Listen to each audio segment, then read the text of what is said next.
And we're going to start then with the Erzbergrodeo from 2013. And joining me to look at this race is Paul Bolton. So, Paul, 2013 Red Bull Erzbergrodeo. I imagine you remember this one for getting wet.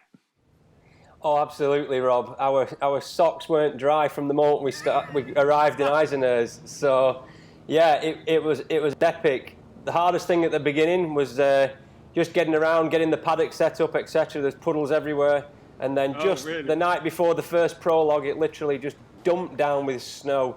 And basically, I only just made it back over to the digs on the other side of the mountain. So, yeah, I mean, you can see how deep the puddles are down in the bottom of. Well, it's not a puddle; it's a lake, more like. So, yeah, and they were just about to start us there.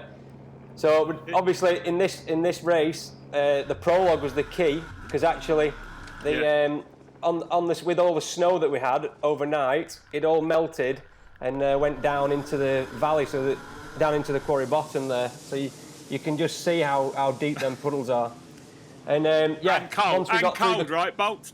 Oh, freezing, yeah, but you soon get warm, don't you, in hard enduro, no matter what it is. Dude, how can any bike survive that? Like, look at the bikes just packing up. I mean, I can't believe it. Well, you can just see Johnny there in the background, he's just drowned his bike. I've clipped a rock under the water and I'm already underwater swimming. So at this point now, that's Letty just going through there. So Big Letty got a good start in this race, and he was quite strong at the beginning. But if you watch from the prologue, Graham actually didn't qualify on the front row. So literally, he was on the second row watching all us guys make all these mistakes, and that's the second row away now.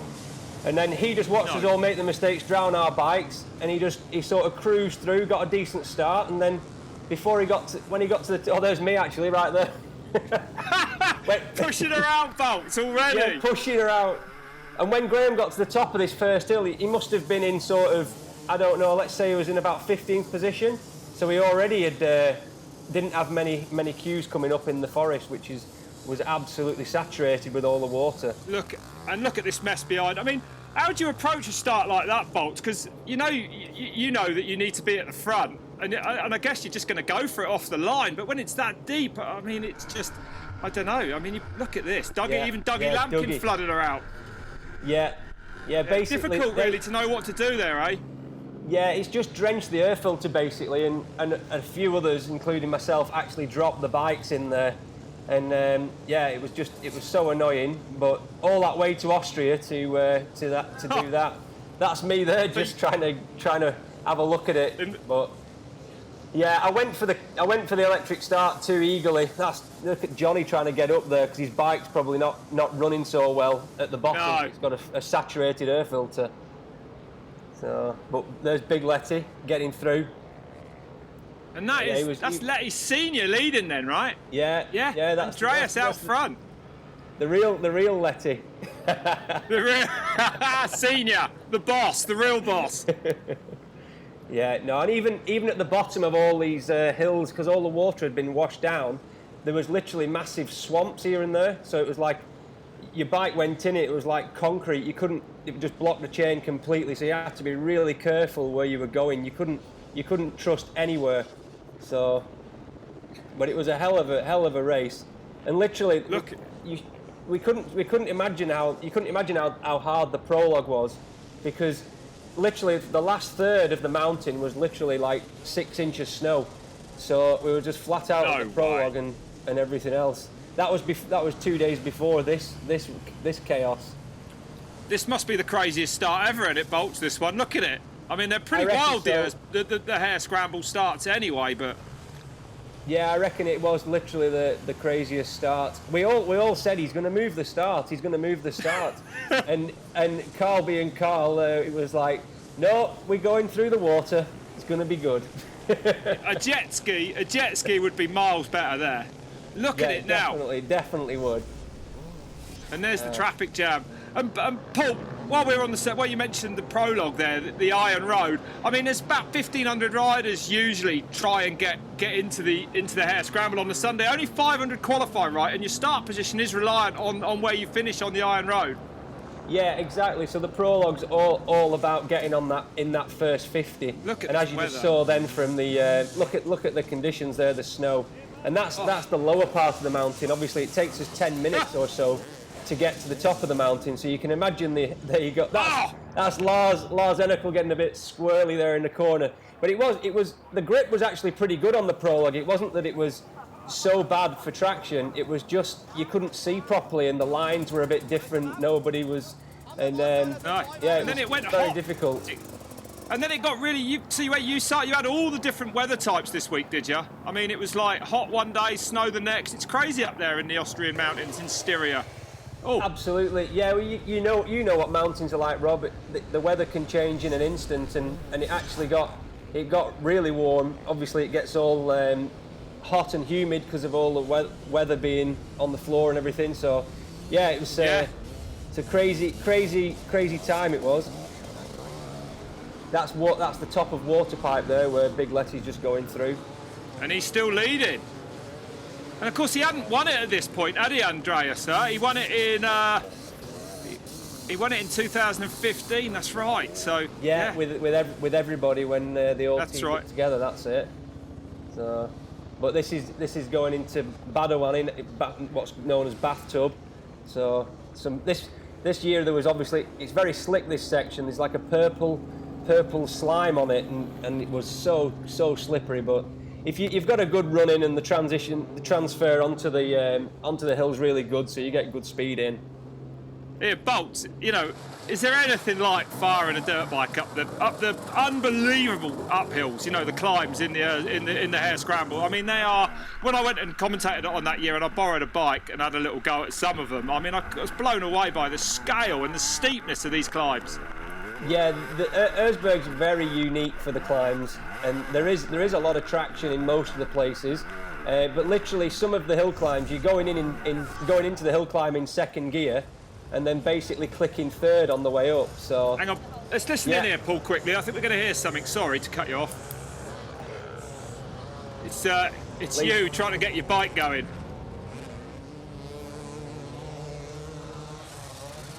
Oh dear. Did you run the battery flat? Yeah, there was a kickstart on it though, and obviously these were carb bikes then. So, but basically what happened to mine, I went for the electric start, like I said, a bit too giddy. Because obviously we needed to get I'm moving. here with Paul Bolton, whose race appears to be over. Paul, what happened? Yeah, somebody pulled in from the left-hand side and just completely took me out. I couldn't see with my goggles, and I was just about pulling one off, so I only had one hand on the handlebars. Just absolute bad timing, and I'm just gutted because I've done so much preparation for this race and felt so strong. One more go now. We've had the plug out 3 times. Yeah. And she's teasing me every time. Come on, baby. Did it fire, Bolts? Did it even fire? No, it didn't fire because, like I was saying, I literally went a bit giddy on the electric start to try and get it going, and it must have done the reed valves. Well, it did do the reed valves, so it was like kind of starting and then just not starting. So. Yeah, and it is Andreas, but Jarvis already by this point really starting to come through the field. I mean, obviously everyone's under pressure from Graham Jarvis, aren't they, every year? But a second row start, and like you said, it was probably maybe almost to his advantage this year. Yeah, that's it. Look at Big Letty there chucking his bike. He used to like a little launch every now and again. How do the levers? You're lucky to finish with all your levers, aren't you, if you start launching the bike like that? Yeah, it is a bit self-preservation with the bike, and I do run some different handguards for that kind of stuff, and a lot of the riders don't like it, but I've seen it when they've knocked the perch off and things like that, and it does help a lot with certain things. So, but this is machine, right? The start. Machine. Yeah, and this is the start of no help. From here onwards, you're on your own. That's correct, isn't it? Yeah, that's correct. And obviously, because as the level's been progressing in hard enduro over the last few years, and tyres have been getting better, and bikes have been getting better, everything, and the riders have been getting better, we're actually turning where that camera guy is there now, and it's left turn up into the rocks and a bit more. And here's Grimbo, Graham Jarvis on the Sherco, is he there? Is that right? No, that's the WASSERLEITUng. That was the first. WASSERLEITUng, excuse me, yeah, thrown by the blue and yellow. I know. That's Johnny, that, isn't it? So yeah, that's Johnny about to get by him. Yeah, after just having a little bit of a... Who was that with the ride? That's the ride of his life right there, isn't it? Look at that! It's Cervantes. and he's not really a hard enduro rider, is he, Ivan Cervantes? I had him down more as like the, like a World Enduro Championship. Is he really? What was he like at these, Cervantes? He's spectacular in the air. Yeah, well, obviously he was mega. He was getting the gas on at the bottom of machine there, and that's the thing with some of the rock sections. You hit it 10 times, and you get it right 9. But then you can have an absolute nightmare one time, and it just costs you all your time and energy. So this section's still in now, and those routes are ginormous these days. The crooked elevator, that roughly translates to. Look at it. I mean, it is a crooked elevator. I don't even... Absolutely. On the start line, Paul, is it... Do you know you're in for like the roughest couple of hours of your life? Is it a daunting prospect, the rodeo, the Hare Scramble? Oh yeah, absolutely. It is like the boys said before. It is sort of the pinnacle of your riding, and now it's live on Red Bull TV, and it just amps the situation of riding now. So you just literally you want to do your best you can because everybody's watching, and we're obviously all training our best for it in our own personal ways that we do best, and you just want to give it all because it's so spectacular. And there's Jarvis up to second place. There's Alfredo Gomez, different line up there. I mean, it must be incredible to ride at Bolt as well with the opportunities of taking different lines. I mean, there must be so many things. And does it get easier the more you do it? The ERZBERG is having experience must be vital to you, isn't it, as a racer? Absolutely, you get used to different things. You know sort of where you are on the track, but the track organisers always like a surprise here and there, or a new hill, or if an older hill's got a bit too easy, they just tip a load more dirt over the top. So it's chaos every year, but you definitely need the experience. Definitely not too easy Rob, for these poor amateurs, is it? Look at this. I mean, and this is, let's be honest, there's you pros that it's almost impossible for, but most of these amateurs, or nearly all of them, they're not going to get to the end, are they? I mean, it's just, they battle to see how far they can get. It's so hard. Look at it. Well, that's it. They've all watched it on TV, and they want to come and challenge themselves and see how far they can get. But the biggest shock to them all is the biggest shock to everybody is usually how fast the prologue is, and even like fast motocross riders can come, and because it's so unique, the prologue, they don't do half as well as they were expected. So, but you need to be in that first 50. It's the key really. But unfortunately, Jarvis is proving at this race that when it's flooded, you need to be on the second row. Yeah, that's right. And that prologue you're talking about, one year someone hit 193 kilometres an hour up there, Who was it? I can't remember off the top of my head. 195 kilometres an hour on the prologue. It was on the... Wow. Who was it rode the special bike that was made just to go fast up there? Can you remember? I can't off the top of my head. I'm not sure, but back in the early days of the Erzbergrodeo, they had the twin race, so they used to go up on twin cylinder 900s and all sorts of stuff, and it was epic. The speeds they were doing were frightening. I saw the first few, and it was awesome to watch. Yeah. But Is this Cole's dinner now, Paul? Yeah, this is the start of it. I think we've just dropped in from the backside there, and this is Jarvis just coming up on the back of on Big Letty.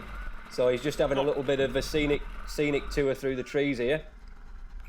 So well, you're only going to wait for someone so long, aren't you? Look at it with the snow on. Absolutely. I mean, look how hard it is. Yeah, you need to make progress when you can, and this is now where Jarvis, he literally, I've walked it a few times with him. He walks backwards and forwards over this over Carl's dinner, and actually it's not Carl's dinner. I'm going to tell a lie. Sorry, the other bit wasn't then. Oh, okay. This is Carl's dinner now. So Yeah. And mentally, it's quite early in the race usually, isn't it? But is this the toughest bit? Do you have to prepare yourself? Because like mentally, this must be so frustrating to push a bike through here. I don't know how you do it, to be honest. Yeah, like I was just saying, then Graham goes backwards and forwards, and he actually GoPros it and does he? Watches it for line choices and things like that. Yeah. But and do you think that when he's in the race, he can actually? It. That's what I was going to say. I mean, you get there. Are you actually likely to even have a clue where you actually are and the lines you want, or is it just a matter of just battling through it? Yeah, you can usually see. Usually, when you're walking it, you're looking for like key areas of the rock section. You just don't want to be dropping into any like major holes or traps where it might look like one of the older lines is leading to like a deep hole or something. So you need to keep looking ahead and just trying to keep that front wheel out of the small holes to not stall it and then tipple over and just have one less lift on the bike. It's all about keeping them wheels turning.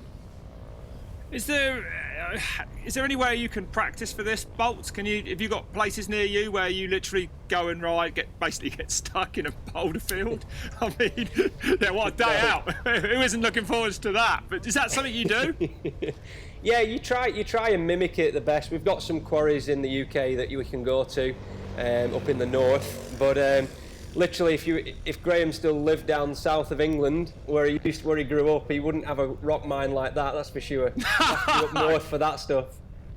Look at the scale of it, mate. When I went in to commentate that year, I was just blown away by the sheer size of everything, and Cole's dinner especially. I mean, it goes on and on and on and on. You can't believe it, can you, when you're there? No, you can't. And Rob, they keep adding sections to it, and as riders, go back and forth now and stuff. Yeah, it's going backwards and forwards on each tier, and literally they're adding sections to make it longer here and there, and you're walking it going, how have they found this new section on here? And it just, wow, you're in there for such a long time now, but every year it's astonishing how fast we all get through it. Yeah, exactly that. There's an aerial shot coming up that shows the length of it, and you'd think it'd be like a day to get through it, but you do the whole thing in a couple of hours usually. It's unbelievable. Jarvis opened up a 7-minute gap here to Andreas. Is this the key to Jarvis' success? I mean, he went on to win this one and 5 others. Is this where he makes most of his time, Graham? Yeah, like I was just saying, it's about them wheels turning. You can see Andy's just stopped there for a split second, and yeah, he's looking for a line, so he doesn't want to go the wrong way. But Graham will just keep it rolling all the time, and that's where he just makes a couple of seconds here and there all the way along, and that's where it matters. But also, I must just say, hang on, Bolts, I better just say this because Taddy's a guest in a minute or two, and he's had 5 wins. Graham has had 4 wins plus this one, a total of 5. Excuse me. Yeah, I don't want to be annoying the other guest. Do you know what I mean?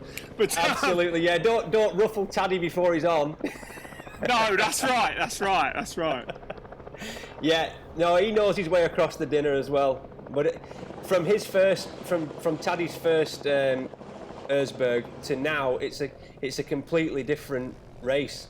But he's back and he's loving it and doing really well at it also. But this is Johnny just coming down into the dinner. And Johnny, the ERZBERG kind of started his hard enduro career as well, didn't he? I think he had a podium and literally drove from the ERZBERG from the Red Bull Hare Scramble to KTM, and they signed him up. That's right. Yeah, he was gutted at the end of this race because he obviously had a little bit of bad luck, and I think he was really hungry for a win here, and he could have done it. And obviously, with the pressure of joining the factory team, etc., he was a bit. He won it the year before, hadn't he? I suppose. So yeah. That's right. He was the favourite coming in, I guess. Absolutely, and obviously another year on with experience, and yeah, he's another smooth rider, very good at all-rounder, very fast on the fast stuff, and very fast on the technical stuff, and that's the key to hard enduro. You can't just be good at one thing. You need to be good at everything. He could be just fiddling with his clutch there because he's dropped it before and he's broke a lever or something. Yeah, it looked like it, didn't it? But it must be really nice to have a hydraulic clutch like you've got on the KTMs, that you don't get that burn. You're not constantly adjusting it, because the clutch is working hard in Carl's Dinner here and getting hot. Look at it. Yeah, absolutely. They get the factory boys also, and a lot of other people. It's all available to anybody. And they actually run a different slave cylinder, a mass cylinder, and it makes the clutch slightly lighter again. And then there's different settings you can do on the clutch that make them a bit lighter also. So, but on the big climbs, you don't want it to be slipping. No, that's right. So you've got to have some bite there. It needs to be semi-stiff. Here's Alfredo Gomez in the main picture there, working his way through. Look at it, man. It's. Yeah, I mean, and you Gomez, just see him almost getting toppled off to the right. Then he just hooked up on his chain guide and on his left foot peg, and it was just trying to pitch him off to the side. And at times the drop's too big. So yeah, Graham Gomez being as efficient as always. Yeah. Well, yeah. I mean, obviously he's 5-time a winner of it, but I'd imagine that Graham's not probably. Does he train hard in the gym, or does he just get on and do it? I mean, what I'm saying is he probably needs to be clever and look after his shape that he's got, his energy for this race, because he's not the youngest out there either, even at this point. No, nobody knows what Graham does. Don't they? Is that right? No, he's a secret fox, is Grimbo. But yeah, he's just working himself nicely up, getting himself lined up into these little sections at Dynamite. And I think there was that section he'd just come round was a new bit, so there was obviously no line, nobody had been there and prepared it, because the track managers put in little surprises so nobody can go and prep a little line or something like that. Yeah. Because they want it to be fully natural and nobody can go messing around with the track. I mean, he won last year. He's now 45 years old, Bolts. Can he carry on winning? Oh yeah, he can definitely get a few wins here and there. That's the good thing about hard enduro. You just need a little bit of obviously luck on your side, and you can still do really well and get some really good results. It's not just about being the best all the time, because you've just got to make smart decisions, and a lot of it that we ride is blind, so you don't get to see everything. And here he is at the top of Dynamite. I mean, look at it. There's no traction. That's why I'm asking. I mean, no matter how much skill you've got, at the end of the day, it comes down to a lot of pushing. Look at that man. Like, no one can help him. He's got to get through that arch there at all costs. And I don't even know from there how you're going to do it. No, he's just taking little bits at a time, and actually little sections like this get slightly easier because he's first through. And he'll put a little ledge in. Yeah, so then the next guys can get a bit more of a ledge, and especially when it's wet. Some of the hardest Erzbergs, especially on the open faces, have been when it's really dry, because especially the downhills are so slick coming down, you've literally nothing to bite in on the tyres. So some of the downhills that we do here are just insane, Rob, honestly. You're just a passenger on your own bike. Right, I'm going to tell you now, Bolts. That year I went, which was 3 or 4 years ago now, I walked along to the drop into Carl's Dinner, and I honestly stood there for about 10 minutes looking down this vertical rock-strewn bank, like trying to get my head around. I was like, what are they going to do? Just like throw the bikes down this? Oh no, they ride it. And I was like, no way. It blew my mind. Here's the amateurs still battling a little bit further back, Bolts. Yeah, this is at Three Kings. One of the most fun uphills on the whole race, probably. Now I think it's called Dryconig now, so it's epic. Second gear. These days it's second gear going in because there's not a real good run in, and then you're actually clicking third going up the thing. It's insane. The bike's just no way. That's a gear change you don't want to miss. Look at that. Exactly. But yeah, going back now, you'd actually start from there. In that part of the forest, there'd be good grip. It's when there's just the dirt. Is this Anywhere the where the stones? Is this one of the Dougies? Was he still doing the Hare Scramble at this point, Dougie Lampkin, or yeah, he had a big? Yeah, Dougie drowned his bike also at the beginning, and then I think there was one of the track markers sent him off a bit of a drop, and he ended up getting wedged in a hole somewhere. And I don't know if he finished this race or not, because he had quite a big crash somewhere. And another year, while he was laid out with, I think it was heat exhaustion, with his helmet off, didn't a big rock come down and hit him on the head? Anyway, more of that in a minute. Here's Graham taking his first ever Red Bull Hare Scramble win. Look at that.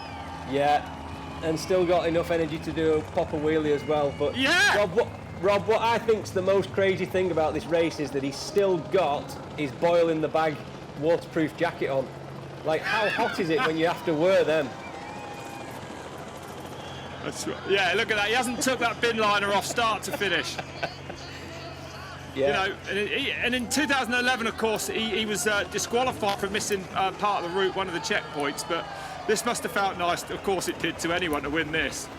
Yeah, absolutely. It was a long time coming, and he really deserved it. You know, he is still probably the biggest legend in hard enduro. You know, with the amount of different event wins and what he's done for the sport as well. And mate, you know, Paul, we know how good he was at motorcycle trials. He was never world champ, but you know, he lived a little bit in the shadow of Dougie, I suppose. But like, it's nice to see him go on and be at the top of hard enduro. He does, like you say, he really deserves it, doesn't he? He's an incredible motorbike rider. Yeah, absolutely. He, like you said, Rob, he never had the best tackle either in trials, as you know. No, and that's right. he rode some of the. You know, the bikes were good, but they weren't as good as the other riders he was competing against. And I think that has helped him a lot to these days now, where he didn't have the best setup, but he just had to work round things and make things happen. After that 4-stroke Sherco trials bike, he definitely knows how to throw a big bike about. You know what I mean? That was it. That was a big unit. Here he is. Then here's Andreas at the top. Where is this Dynamite? Is it? Yeah, this is at the top of Dynamite. So I don't think there was another section after this. So I think they knew there was just a couple of steep downhills that you always get down the downhills, as you know, Rob. And then they were back down into the quarry. Now there's another section called Lazy Noon, and you've seen Cody Webb a few times launch his bike onto the top of that bit. Cool. But yeah, see how Big Letty got a bit more help from the bike that time, and that back wheel's just on it, getting a bit of a better ledge every time. There's no water in that carb. That sounds nice, doesn't it? Yeah. Do you go for it bolts in this race, or is it a big part of it is that you just look after the bike as well, or is it literally just go throw it at everything? You've got to go in with control. Obviously, I was pumped for this year, really was. I'd been riding well and been gaining a lot of experience. So yeah, me and Andreas were battling quite a lot at this time. And you've got to go in and get on with it as best you can. But yeah. You've just got to send it where you can, but be cautious as well. This is under what's now green hell. This is completely full now. It's covered over. This was a hell of a section. Look at it, Johnny Walker there, struggling with it like everyone else. I mean, I can't actually get my head around how you deal with that really and don't give up. You know what I mean? Yeah, and this is one of the worst things when you drop to a section like this and you go, oh, it must be nearly there, and then you just go and see this. And you're like, right, oh, he's got a good drive. Oh, he's passed him. Yes, look at that. So Gomez up to third now then. You know, Oh, he's trying to fill him in as well. Look. Well, any which way you can. Look at that, big nose wheelie in. Get in. Yeah, he's happy with that result. Really good result for Big. He nearly went back down the tyre there. After all that. That would have been a bit much at this point, wouldn't it? Eh? Yeah. But he's what some rider, isn't he? Big Letty's unreal, isn't he? Yeah, he is. He was an animal. But you literally can't believe what it feels like to get to this finish line and sort of the pressure around the race leading up to it and what's going to happen, running scenarios around in your head, etc. And then literally when you get there, it's like, yes, we've done it. It's all that training, all that work you've done in the lead up to it, and you get to the finish. Because that's the goal for everybody at the beginning, and then after that you want as best result as you can. Look at it. Gomez battling. Yeah, what a fight it is, isn't it? It's just crazy to watch. It really is. It's the ultimate to me to watch this. You know what I mean? This is why. Look at it, dude. Look where he's going. He's like a mountain goat. How's he getting up there? It's unbelievable. Well, that's the last fight for the podium, isn't it? Obviously, Johnny can see Gomez up there, and he's thinking, I need to just get him. Oh. Anything can happen. One little slip from Gomez now with that little rock stuck under the linkage there. He's going to be dropped down, and he's down there, and he's got to get back up, and then that's when Johnny can just come through and take it. So, yeah. But he's looking strong. And, there he is. There's Johnny. Yeah. So they'd be. And this puts into perspective right Jarvis's.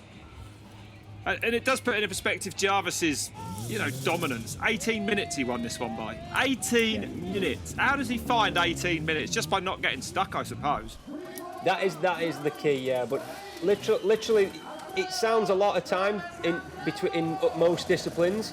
But actually, 18 minutes is just, like I said, one little tumble back down something, and you have to get back up again. So it's a lot of time, and you don't want to be losing it, that's for sure, but it's easy to lose. Yeah. That's right, that's hard enduro, isn't it? Yeah, exactly. And you can hear the ambience from the beer tent behind there. Everybody kicking off in there at night. Oh yeah, they're sliding on the tables, aren't they? There are a lot of tired faces after that one. That was Gomez's first ever podium, actually. Finish at the Erzberg and podium. Yeah, that was his first sort of big get on the scene. And you've had a top three at Bolt. We shouldn't forget that, should we? Yeah, back in 08, I was on the podium with Taddy and Big Letty. So yeah, it was on a really Honda CR250, screaming eagle. The Screaming Eagle. And Bolts, last year you were out with an knee injury. How are you getting on with that? You must be ready to get back and get racing, ain't you?